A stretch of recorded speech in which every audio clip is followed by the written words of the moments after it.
Hello everyone, today we're going to talk about mobile broadband. Now I hear a lot about this on all the forums because people say, oh, I can get unlimited data on this, I can get unlimited data on that, you know, like GiffGaff and all that sort of stuff. Well, I'm sorry, that's absolute utter and complete nonsense, and I'll tell you why it's nonsense. For one, you can't tether GiffGaff, so you can do about 6 gigabytes, but then after that the whole thing slows down and it won't let you tether. Now I need to tether, which basically means I use my phone as a modem for my Mac, because I have to work with my Mac, and I'm a graphic designer and musician, so you can imagine the size of some of the files that go across the internet are massive, so I need loads and loads of data. Now the only way I could suss out of doing it is with my phone, but on O2, and I have a 60 gigabyte data plan on here, which is quite expensive, but considering that I have to use it for work, that's fine. So I tether my Mac to this, and then obviously I can just work and send huge emails across the interweb. Now the other thing was, obviously we need Wi-Fi on the boat as well, so that the iPads and everything can work. I don't want that coming out of my work data, so we got a 3 MiFi. Now the good thing about the MiFi is that this has got, I think we've got 20 gig on this, and it costs us £23 a month, but there's a thing called Go Binge, which means that we can have a thing called TV Player on my Mac that talks to this then, so I just switch over networks and we can watch Discovery Channel and all that sort of stuff, and it costs us £5.99 a month to have the subscription on TV Plus, to have Sky, sorry not Sky, History Channel, Discovery Channel, loads of others. Now obviously with all this in mind, we had to work out a way of, well, we can't have 2 tellies on board, but I have to have a monitor for work, so we had to somehow turn that monitor into our TV system. So this is what we built. Now it was never going to be this way to start off with. We did have a TV on the wall and we were just going to use that as a low-res monitor, but it was no good for the work I do. As I say, I'm a musician, etc. Massive files, need to be able to have the monitor close to me, as I have here. So at the moment, yes, I can work fine with it set up like this. Got my little piano here, so I can do my music and all that sort of stuff, do my graphic design work. But what happens when we both want to sit down and watch telly? Well, there's 2 ways. I can either, as I just said, I'm just quitting out of this, as I just said, we can have a thing called TV Player, which I shall just open up for you just to prove that this works.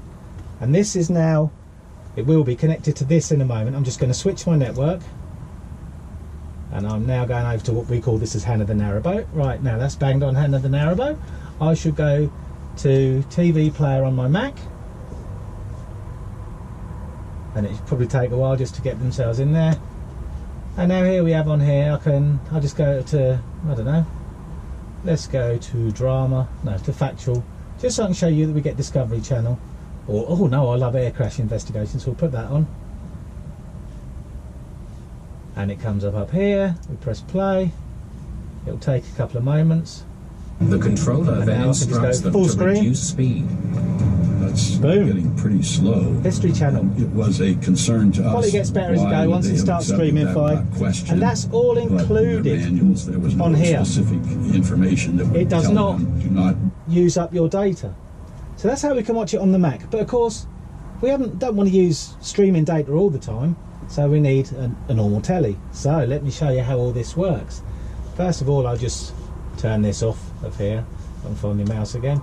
Just go back onto my own network, otherwise I get told off by the missus for using her data. Anyway, so this slides back in.